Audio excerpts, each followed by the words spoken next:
S ಶಾಸಕರು ಕರೆಮ್ಮ ಈಗ phone ಸಂಪರ್ಕದಲ್ಲಿದ್ದಾರೆ. ನಮಸ್ತೆ. ನಮಸ್ತೆ ಸರ್. ನಮಸ್ತೆ. ಎಸ್ ಮೇಡಮ್, ಇವತ್ತು ದೇವೇಗೌಡರ ಧರ್ಮಪತ್ನಿಯ ನಿಧನದ ಸುದ್ದಿ ನಿಜಕ್ಕೂ ಕೂಡ ಎಲ್ಲ ರಾಜಕಾರಣಿಗಳಿಗೆ ಮಾತ್ರ ಅಲ್ಲ, ಪ್ರತಿ ನಾಡಿನ ಪ್ರತಿಯೊಬ್ಬ ಕನ್ನಡಿಗನಿಗೂ ಅದೊಂಥರ ದುಃಖದ ವಿಚಾರ. ಈ ಸಂದರ್ಭದಲ್ಲಿ ಏನು ಮಾತನಾಡ್ತೀರಾ ಮೇಡಮ್? ಇಲ್ಲ, ನಿಜವಾಗ್ಲೂ ಸ್ವಂತ ತಾಯಿನ ಕಳ್ಕೊಂಡಂತ ಒಂದು ಅನುಭವ ನಮ್ಗೆ ಆಗ್ತಿದೆ.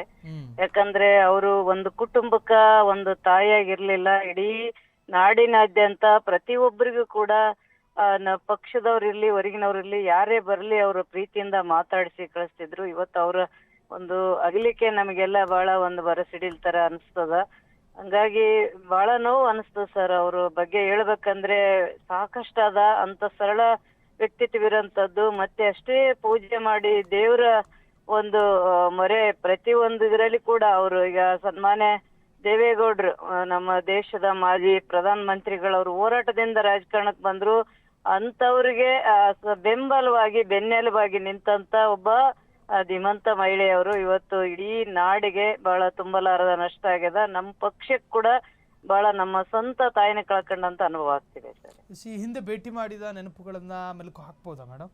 ನಿಜವಾಗ್ಲು ನಾನು ಸಾಮಾನ್ಯ ಮಹಿಳೆ. ನಾನು ಇವತ್ತು ಪ್ರಧಾನ ಮಂತ್ರಿ ಮನೆಗಳಿಗೆ ಹೋದಂತ ಸಂದರ್ಭದಲ್ಲಿ ಒಬ್ಬ ತಾಯಿಯಾಗಿ ಅವ್ರು ನನ್ನ ಕರ್ಕೊಂತಿದ್ರು. ಪ್ರತಿ ಸಲ ಕೂಡ ಅವರು ಅರಿಶಿಣ ಕುಂಕುಮ ಕೊಟ್ಟು ನೀನು ಧೈರ್ಯವಾಗಿರು, ಎದುರುಬೇಡ, ನಾವೆಲ್ಲ ಇದ್ದೀವಿ ಅಂತೇಳಿ ಅವ್ರು ಆಶೀರ್ವಾದ ಮಾಡ್ತಿದ್ರು.